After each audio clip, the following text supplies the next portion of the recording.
శ్రీ గురుభ్యో నమ. శ్రీ గణేశాయ నమ. జై వాసవి. వైశాఖ మాస శుక్లపక్ష దశమి వాసవి మాత పుట్టినరోజు అనగా 7/5/2025 బుధవారం. పూర్వకాలంలో ప్రతిష్టానపురం అను క్షేత్రమును ధర్మగుప్తుడు అను ఆర్య వైశ్య సంజాతుడు పాలించుచుండెను. ఆయనకు దుర్గమాంబ అను కన్యతో వివాహము జరిగినది. వీరికి సంతానము కలుగక మహర్షులను కలిసి ప్రార్థించారు.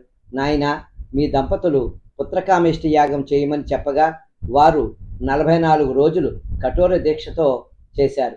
ఆ యాగము పరిసమాప్తి రోజున వారి దీక్షకు మెచ్చి పరమేశ్వరుడు ప్రత్యక్షమై వారికి పుత్రుడు కలుగునని ఆశీర్వదించారు. వారికి అనతి కాలంలోనే పుత్రుడు జన్మించాడు. ఆ శిశువు యొక్క బాలసారి రోజున ప్రభాత మహర్షిని ఆహ్వానించారు. మహర్షుల వారి పాదపద్మములకు పూజ గావించి ఆ శిశువును మహర్షి చేతిలో పెట్టారు ఆ దంపతులు. ప్రభాత మహర్షి వారు ఆ శిశువును పరీక్షగా దివ్య దృష్టితో చూసి ధర్మమునకు ప్రతిరూపముగా గాంచి ధర్మనందనుడు అని పేరు పెట్టారు. ఆ బాలుడికి ఆ 6వ సంవత్సరము వచ్చిన తరువాత ఉపనయనమును చేసి ప్రభాత మహర్షి వారి దగ్గరకు విద్యాభ్యాసమునకు పంపించారు. గురువుగారు ఆయనకు ఆ బాలునకు వేదము, ఉపనిషత్తులు, యుద్ధ విద్యలను సశాస్త్రీయంగా నేర్పించారు. బాలుడు ఏకసంధాగ్రాహి. ఒకరోజు యజ్ఞ సమిధుల కోసం అడవికి వెళ్ళాడు ఆ బాలుడు. ఎవరో ఆర్తనాదాలు వినిపించి అటుగా వెళ్ళి చూడగా రాక్షసుడు ఒక మహర్షిని బంధించి తీసుకుని వెళ్ళడం చూశాడు. వెంటనే తన చేతిలో ఉన్నటువంటి ఆయుధంతో మహర్షిని బంధించిన తాడు త్రెంపి విముక్తిని చేశాడు. రాక్షసుడు ఆగ్రహించి బాలుడైన ధర్మనందనుడును బంధించి లాక్కొని వెళుతున్నాడు.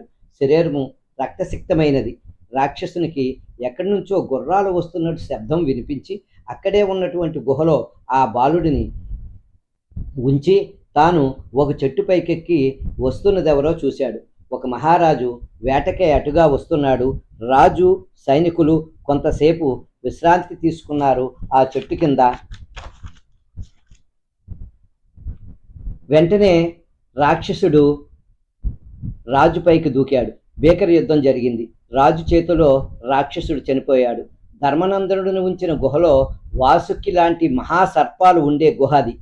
ధర్మనందనుడు మెలకువ వచ్చింది. ఆపదలో ఉన్నానని గ్రహించి ఓం నమశివాయ అను పంచాక్షరీ మంత్రం చేస్తుండగా అతని దేహమంతా ప్రకాశవంతముగా అయినది. వాసుకి సర్పము ఇది గమనించి అన్నగారైన ఆదిశేషువుతో చెప్పింది.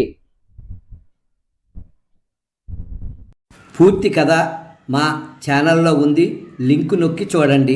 డిస్క్రిప్షన్లో వాసవి మాత అష్టోత్తరం ఉన్నది.